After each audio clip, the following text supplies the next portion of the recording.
Good morning YouTube, my name is Steve from Bits and Bytes, and in today's video we will be looking at the infamous GTX 1650. So not the super variant, not the original one released in 2019, but the one released in April of 2020 with GDDR6 VRAM. So you might be wondering, why am I talking about a 2-year-old graphics card in 2022? The answer is that with the release of AMD's RX 6500 XT this year, the global GPU shortage, and that in my home country of South Africa, the GTX 1650, or more specifically the Palit GTX 1650 Gaming Pro OC GDDR6 version, is the same price as AMD's 6500 XT. Also, as well as the bad reviews and local recommendations to the RX 6500 XT. So us as Africans or any international buyers or viewers might want to consider the GTX 1650 GDDR6 version, or at least some variant of it, for their gaming PCs or as an upgrade to what they have currently. So the card I'll be using for this review is the Palit GTX 1650 Gaming Pro OC edition with GDDR6 VRAM, which was purchased from Bootware at 4,299 Rand or 4,300 Rand. The XFX Radeon RX 6500 XT Speedster Quick is also at the same price at 4,300 Rand. I will leave the Rand conversion to dollars and euros on the screen as well. So the Palit card is the OC version of the GTX 1650. So it has a base clock of 1410 MHz with a boost clock of 1725 MHz. It also has the new GDDR6 VRAM with 4GB of VRAM in total at a clock speed of 1500 MHz. It is also a dual slot card with one HDMI port and 2 display ports. There is also one 6-pin power connector to provide the card with additional supplementary power. The GPU with its black PCB is very light to hold as well. So should one buy this GPU in 2022, and should one buy this over AMD's RX 6500 XT? Let's find out. Starting off with some benchmarks. The first game I benchmarked was Counter-Strike Global Offensive. With everything on auto high, we were getting at least over 150 FPS, and in some areas where it is less busy, we break around 200 FPS. And getting over 60 FPS is really excellent in my opinion.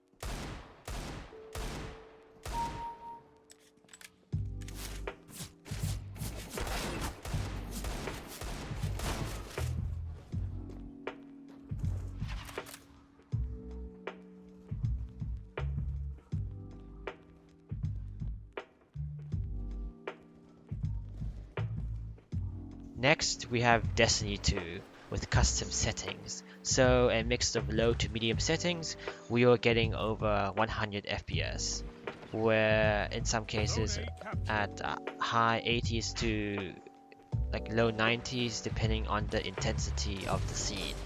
Gameplay was playable and enjoyable. Having achieved over 60 FPS is excellent for the GTX 1650.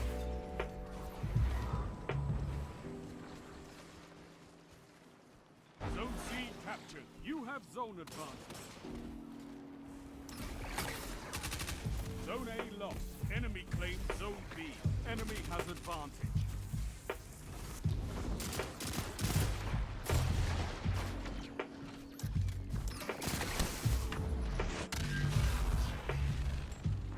Zone A captured. Zone advantage is yours.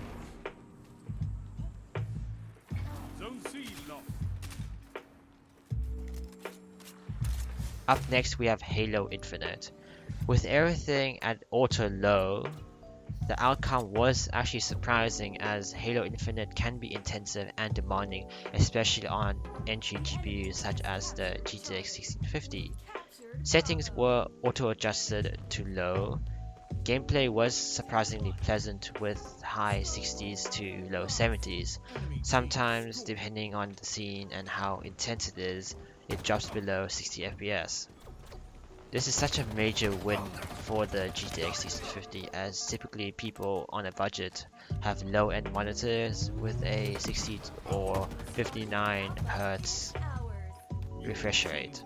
Temperatures for the GPU in Halo were at a solid 71 degrees Celsius, acceptable and typical for GPUs.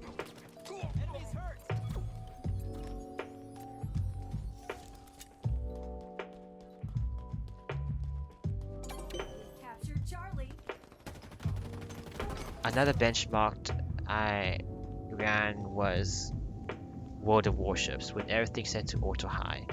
We were sitting above 70 FPS with an average of 75 frames per second. GPU temperatures were idling at 66 degrees Celsius on average, and gameplay was actually immersive and good.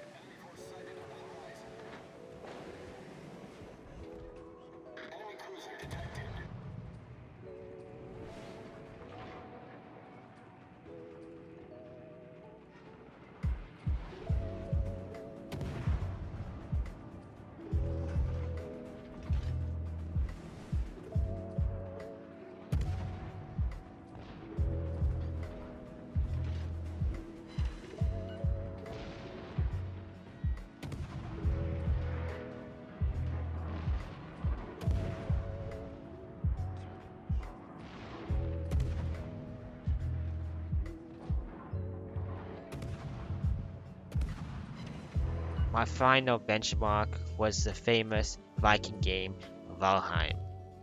This actually surprised me as I thought maybe this GPU may struggle a bit, but the game auto set it to high initially and we got a solid 30 FPS and above. 30 FPS is playable still, and this is Valheim. Naturally, of course, as the scene gets complicated, it may drop frames, but with most gamers or people just looking to play something, 30 FPS is actually amazing and still playable and acceptable experience. Anything below 25 FPS is unacceptable to play. Like if you get 25 FPS and 30 above, you can still play the game, right? Anyways, what wowed me even further is that if I turned everything on low in Valheim, the FPS counter broke 60 FPS, so it actually doubled in FPS performance. An amazing achievement for the GPU, and I praise for it. Yeah, doubled the FPS when turning out the graphics. So my final thoughts and conclusions. The GTX 1650 GPU is only about 20% faster than a GTX 1050 Ti, however it is less than 20% slower than AMD's RX 570 from a few years ago. It is still an entry level GPU, but it still holds against major game titles. The card itself is a good card with the best build quality I've ever seen, with its compact design sporting two smart fans which barely ever spin, thanks to its great passive cooling and the heat spreader beneath the cover, and like the structure making itself to good natural airflow. So expect quiet gameplay. In the past, the GPU has seen below 4000 Rand or maybe at 3700 Rand. So with it at 4300 Rand, so 600 Rand more, it is currently the best bang for buck graphics card for entry level gaming and general PC use. So should one buy this over the RX 6500 XT, or even with this GPU for the matter? The answer is yes and no.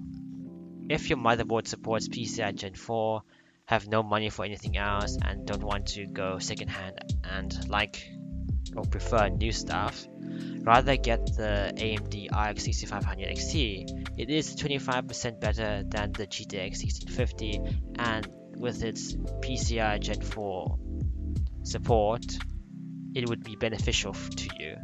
But naturally, you also have to have a CPU that supports PCI Gen 4 naturally as well. But if you're on a PCI 3.0 motherboard and have the same issues like mentioned above, rather get the GTX 1650. It is how it is.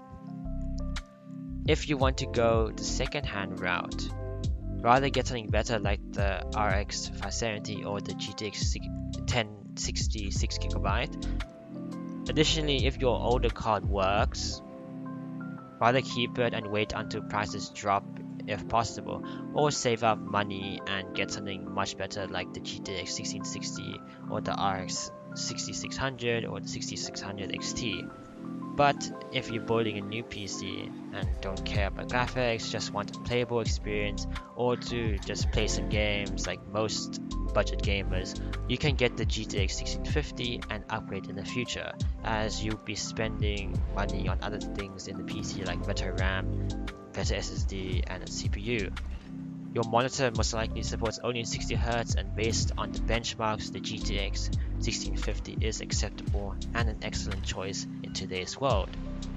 So I hope you liked this video. Please leave a like and comment, and click on that subscribe button for more videos like this. It is much appreciated. This is me from Bits and Bytes, and as always, take care and stay safe. Cheerio.